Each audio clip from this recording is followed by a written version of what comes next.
I clutched my coffee mug so tightly, I thought it might shatter as Heath stabbed his finger at the projection screen. My quarterly numbers glowed in angry red, displayed for the entire executive leadership team to see. Look at this decline in new acquisitions, down 17%. Client retention, plummeting. Response times, abysmal. Profit margins in the Western Territory have never been lower, Heath said, his voice dripping with rehearsed disappointment. I've been tracking these metrics personally for months. 14 pairs of eyes shifted uncomfortably between Heath and me. I wanted to disappear through the floor of the glass-walled conference room. 3 years of sacrifice, missed dinners, canceled plans, early mornings and late nights, reduced to a handful of carefully selected statistics that made me look utterly incompetent. If we continue with Nyla's strategy, Heath continued, straightening his already perfect tie, we're looking at a projected $8 million in losses by year's end. I've prepared a transition plan to restructure the Western Division.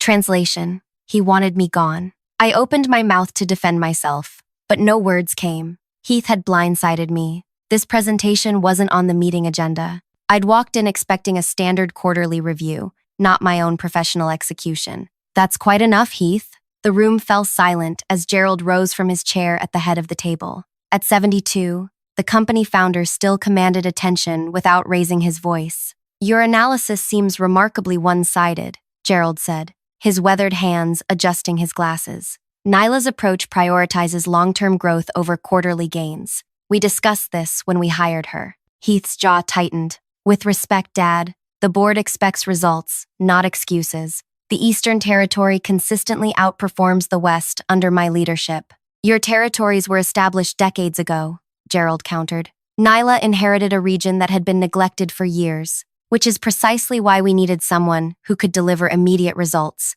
Heath snapped, dropping the professional veneer. Instead, we got this. He gestured dismissively at my presence. Gerald's eyes narrowed. I want to see complete performance metrics, not this cherry-picked nonsense. Tomorrow morning, 8 a.m., everything. Client acquisition costs, retention rates, lifetime value projections, all of it. You'll see I'm right, Heath replied with chilling confidence. And if you're not, Gerald challenged, then I'll gladly admit I was wrong. Heath smiled thinly. But we both know that's not going to happen. The meeting disbanded, executives filing out in uncomfortable silence. I remained frozen in my chair, heart pounding in my ears, until only Gerald, Heath, and I remained. Gerald placed a hand on my shoulder. Prepare your complete reports for tomorrow. Everything you've accomplished. Don't leave anything out. After he left, Heath lingered by the doorway. You should have stayed in your lane, Nyla. We could have avoided all this unpleasantness. When he finally departed, I allowed myself one shuddering breath before the tears came.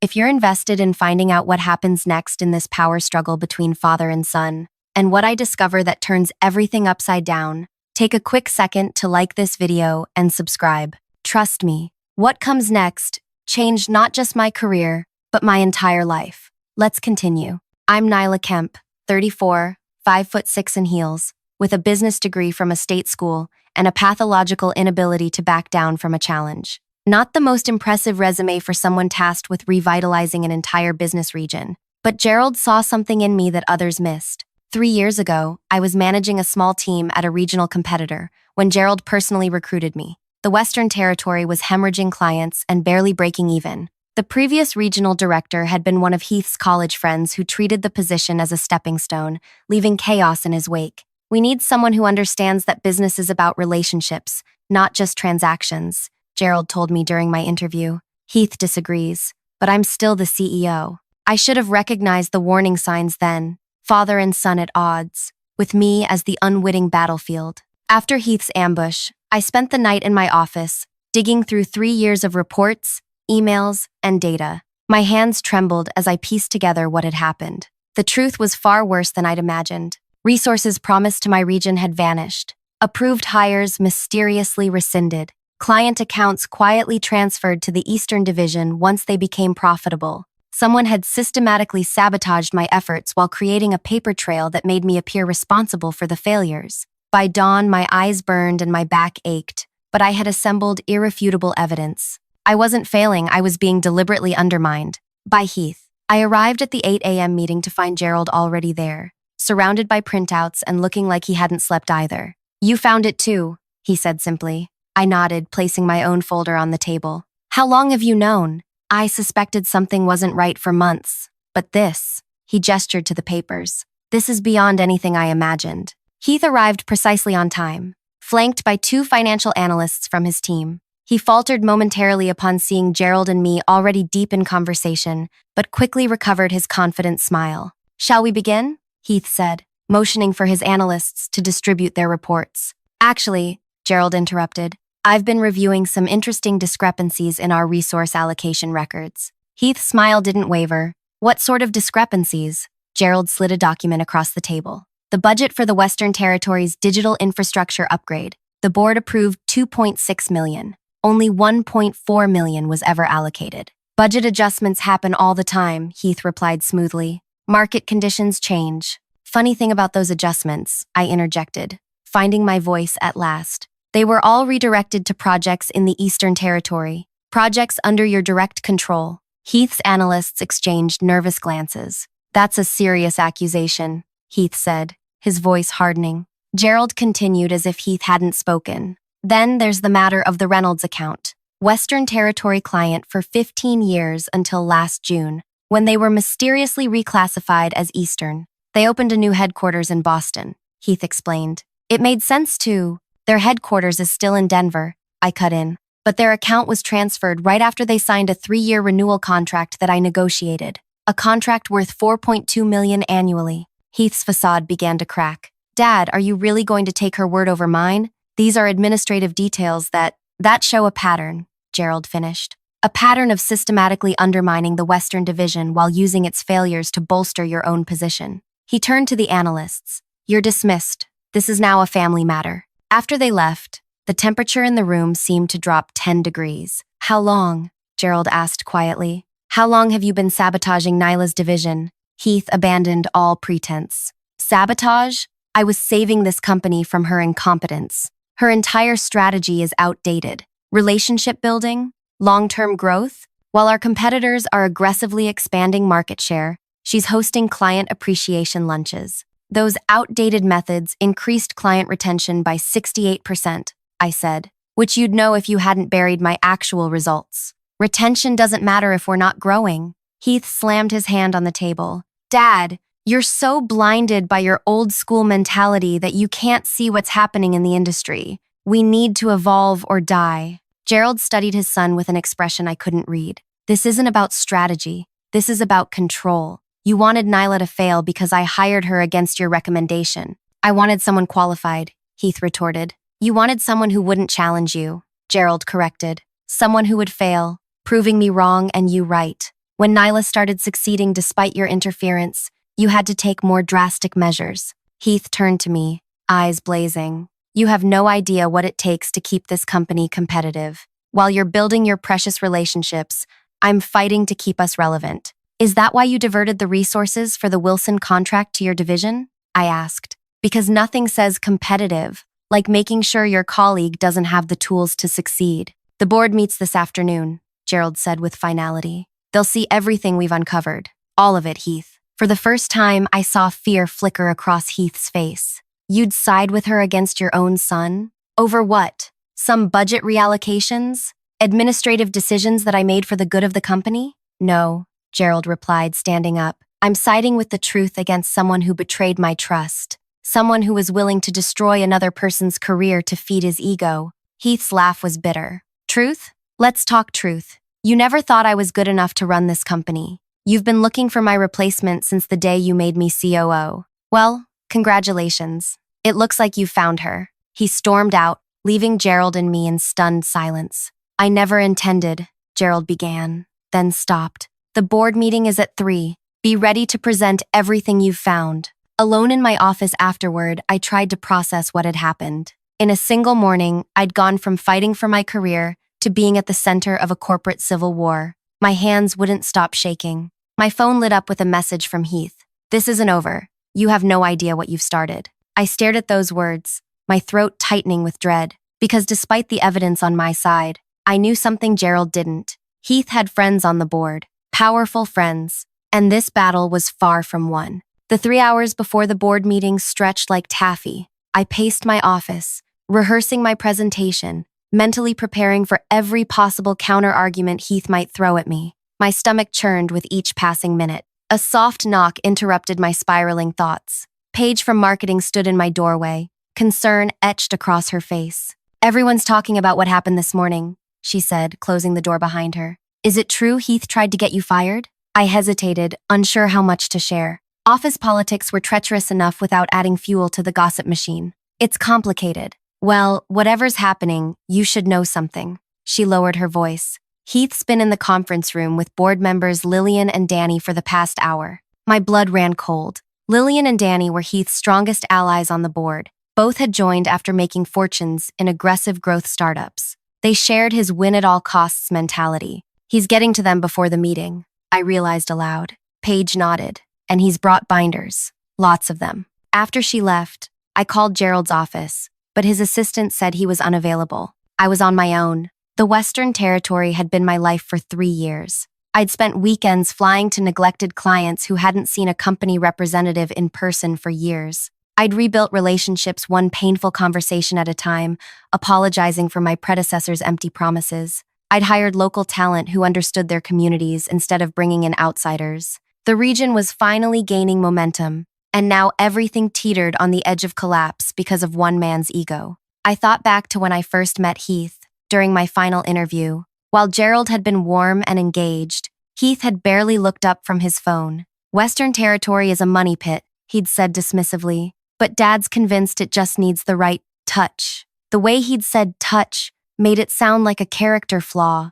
After I was hired, Heath maintained a professional distance, cold but correct in meetings, never openly hostile. He'd even occasionally praise certain initiatives in front of others. Meanwhile, behind the scenes, he was quietly dismantling everything I built. At 2:45, I gathered my materials and headed toward the boardroom. The hallway felt a mile long. Through the glass walls, I could see board members already taking their seats, 12 people who would decide my fate. Lillian and Danny were deep in conversation, occasionally glancing at documents in front of them. Gerald arrived just before 3, nodding briskly as he passed me. The deep lines around his eyes had deepened since morning. "Heath has been busy," I murmured. "I'm aware," Gerald replied. "Stick to the facts. The truth is on our side." But as we entered the room, the atmosphere told a different story. Several board members avoided eye contact. Heath sat with perfect posture, a picture of calm professionalism. Before him lay multiple neatly arranged binders with color-coded tabs.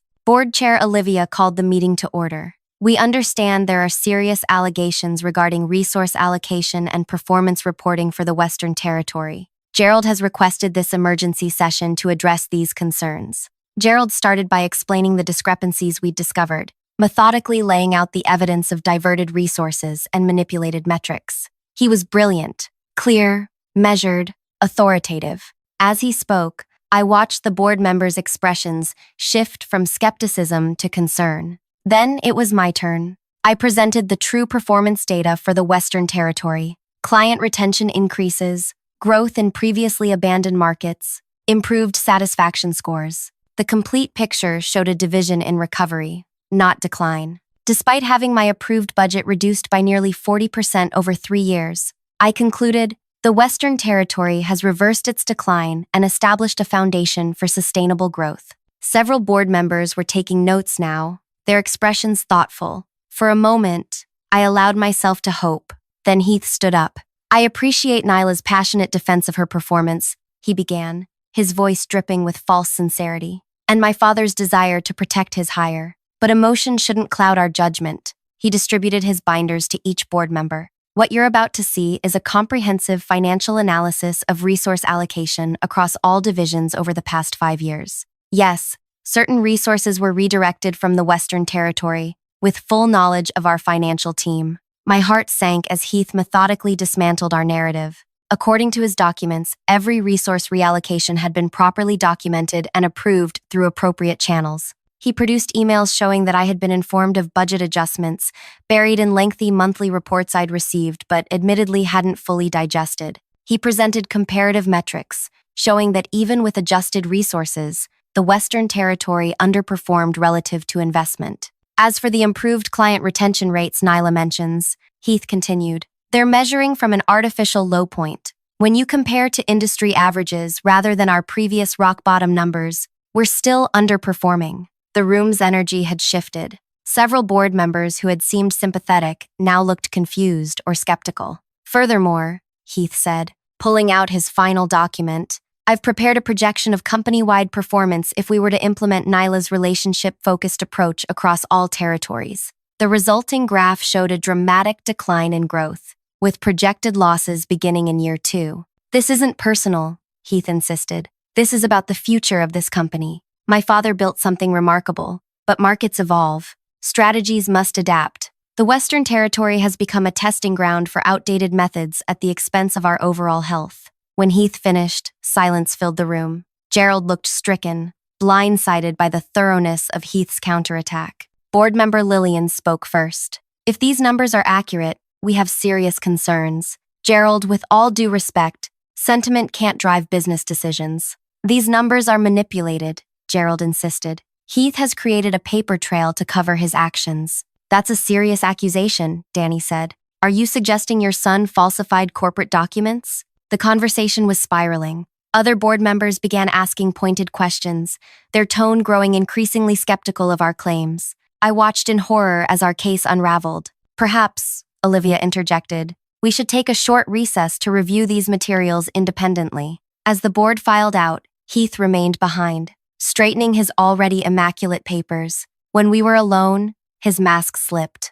I warned you, he said quietly. You should have accepted your failure gracefully. You're destroying your father's company, I replied, struggling to keep my voice steady. Heath's laugh was hollow. I'm saving it from his sentimentality, and from people like you who enable it. He leaned closer. When this is over, you'll be gone, and eventually, Dad will thank me. During the 30-minute recess, I paced the hallway, mind racing. Heath's presentation had been devastatingly effective. He'd anticipated our evidence and prepared countermeasures for everything. Years of undermining me had been disguised as standard business procedures, each step documented to protect himself. Gerald emerged from his office, looking suddenly older. Heath was more thorough than I anticipated. He's lying, I insisted. Those approvals, those notifications, they're backdated or buried where no one would reasonably find them. The board deals in documentation, not intentions, Gerald replied wearily. Heath provided documentation. We provided accusations.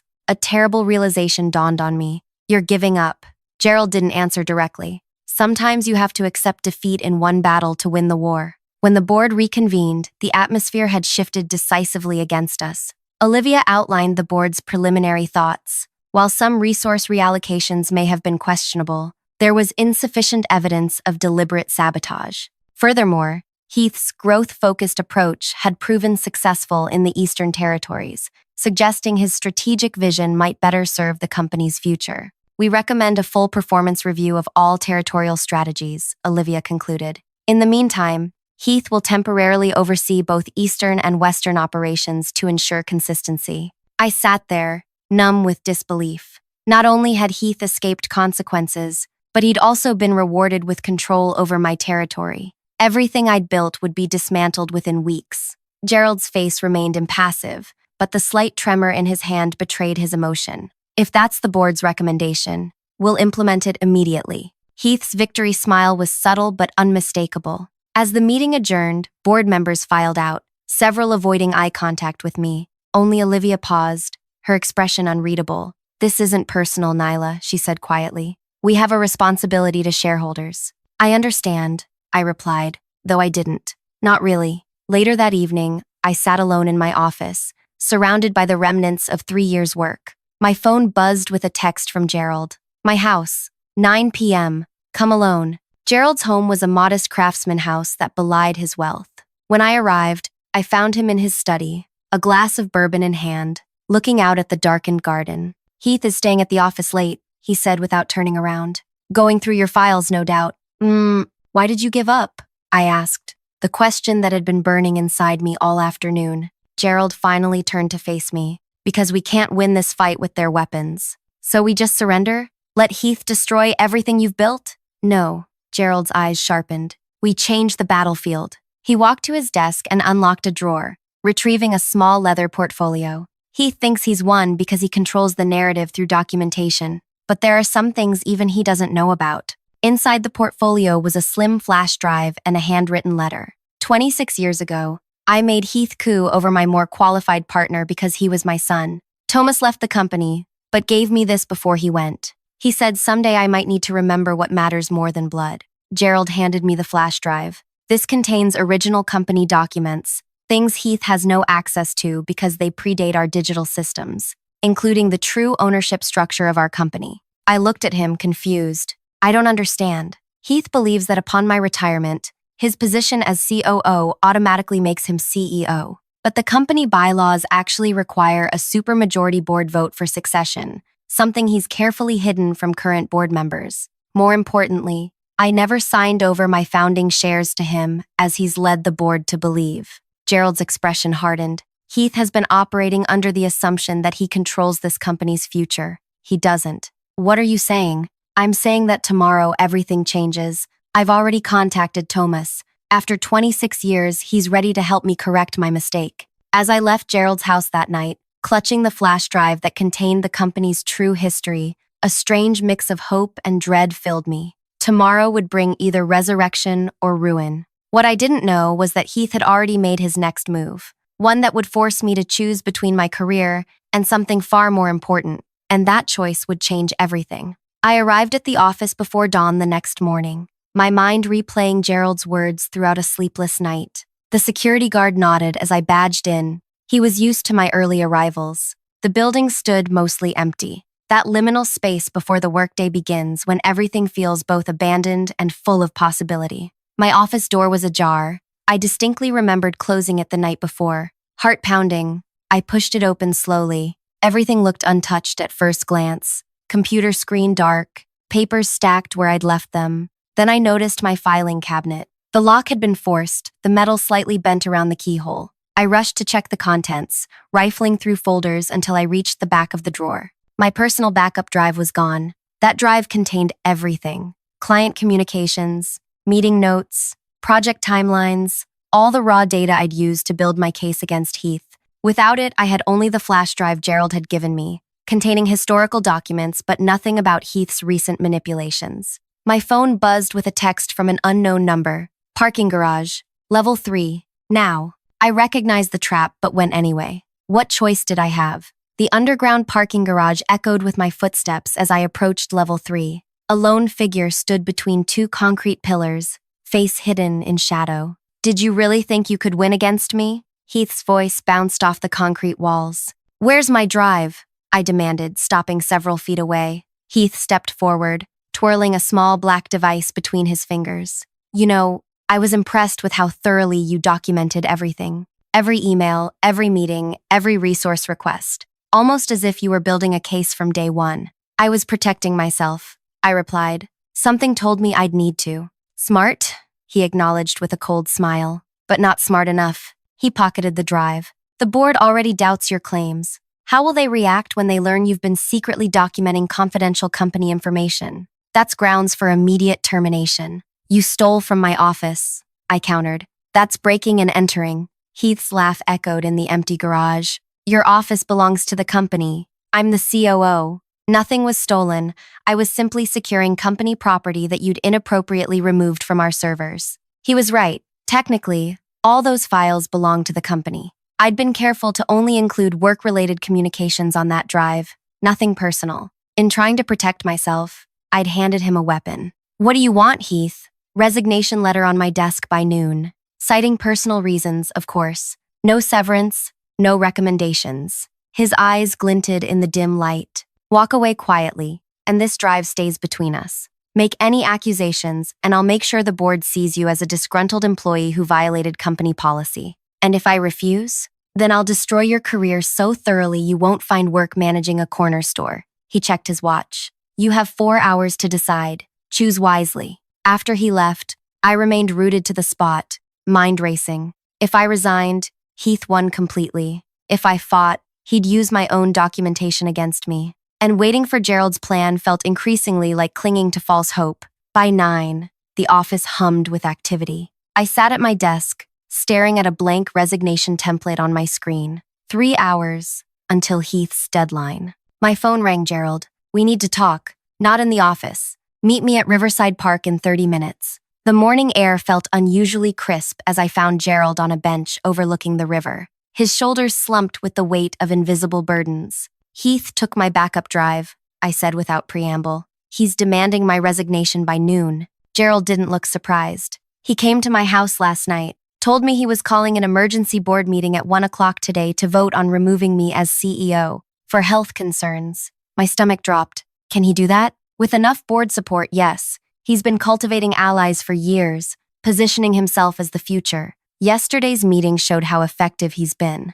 Gerald handed me a coffee he'd brought. Heath believes he's winning. And on paper, he is. So what do? We let him believe that until the very end. Gerald's expression hardened with resolve. The board meeting is our moment. Before then, I need you to do something that will feel wrong. What? Write that resignation letter. I stared at him, bewildered. You want me to quit? I want Heath to think you have quit, Gerald corrected. Submit the letter at 11:59. By then, everything else will be in place. What everything else? Gerald stood, checking his watch. I have spent the night calling in favors from people who remember what this company was built on. People Heath does not even know exist. He paused. Do you trust me, Nyla? The question hung between us. Did I trust this man I had known for only 3 years? Who was asking me to potentially sacrifice my career on faith alone? Yes, I said finally. I trust you. Then be in the boardroom at 1 o'clock in the afternoon. Do not be early,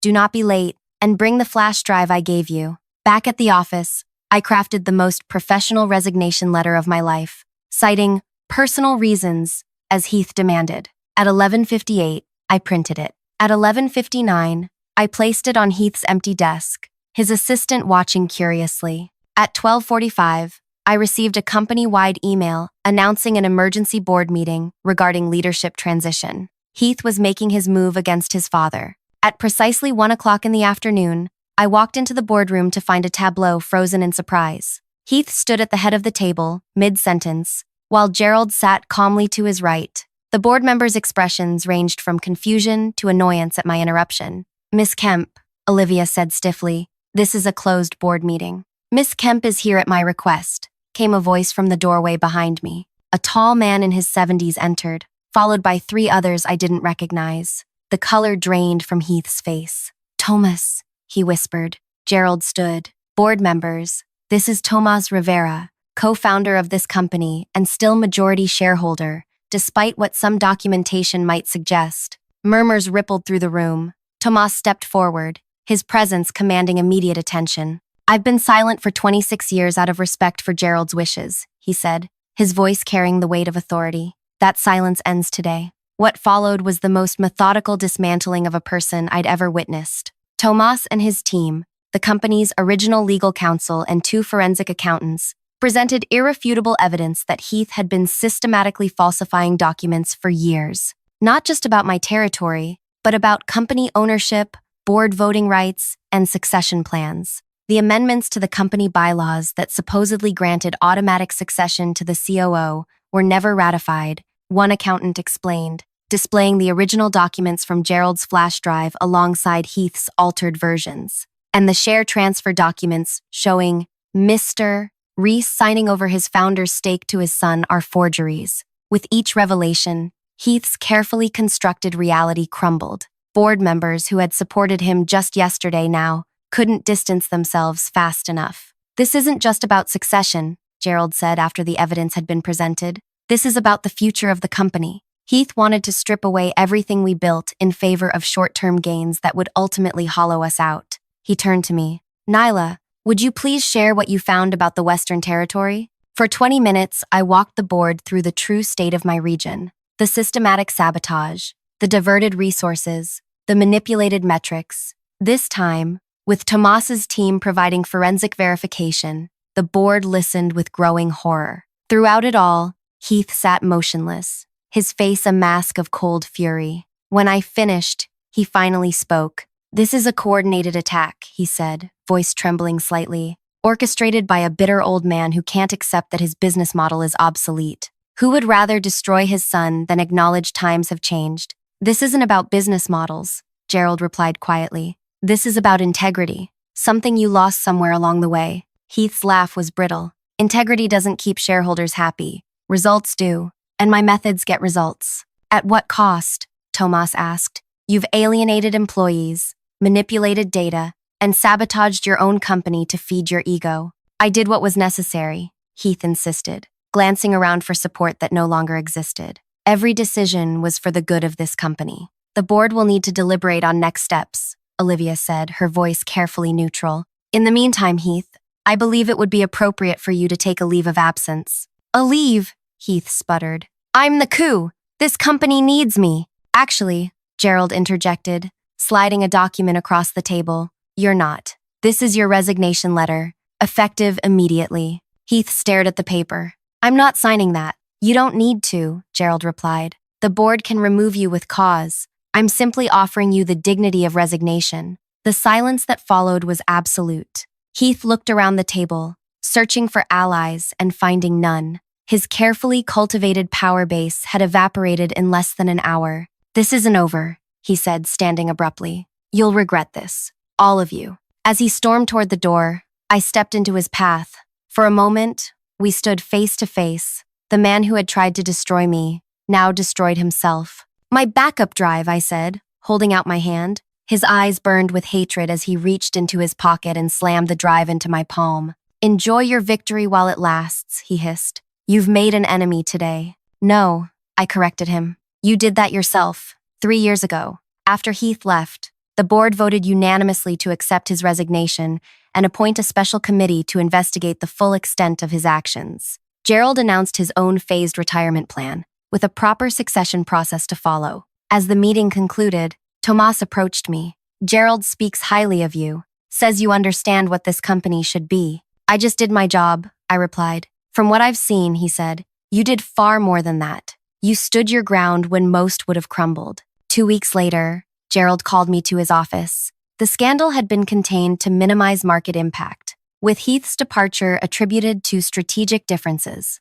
He'd already taken a position with a competitor, his reputation somehow intact despite everything. I'm restructuring the company, Gerald said without preamble. Eastern and Western territories will be consolidated under a single chief operating officer. I felt a pang of disappointment. After everything, my division would still be absorbed. I see, I managed. Who will be taking over? Gerald smiled for the first time in weeks. You will, Nyla, if you accept the position. 6 months later, I sat in what had been Heath's corner office, reviewing quarterly reports. Under unified leadership, both territories were thriving. My relationship-focused approach, combined with the best elements of Heath's growth strategy, had yielded results beyond projections. The intercom buzzed. Miss Kemp, there's a call for you on line 1. It was a representative from Heath's new company. They were struggling, hemorrhaging clients and talent. Heath had been asked to take a leave of absence pending an investigation into inconsistencies in his reporting. He suggested we speak with you about possible collaboration. The voice on the line explained uncomfortably. I smiled, twirling a pen between my fingers. I'm afraid my schedule is completely full for the foreseeable future. But please give Heath my regards. Sometimes revenge isn't about destroying someone. Sometimes it's simply about allowing them to destroy themselves and then thriving in the space they leave behind. If this story of workplace vindication resonated with you, I'd love to hear your thoughts in the comments. Have you ever dealt with someone who tried to undermine your work? How did you handle it? And if you enjoyed this journey of corporate intrigue and sweet justice, please like and subscribe for more stories of triumph against impossible odds. Sometimes the best revenge truly is living well, especially when you're doing it from your saboteur's former office.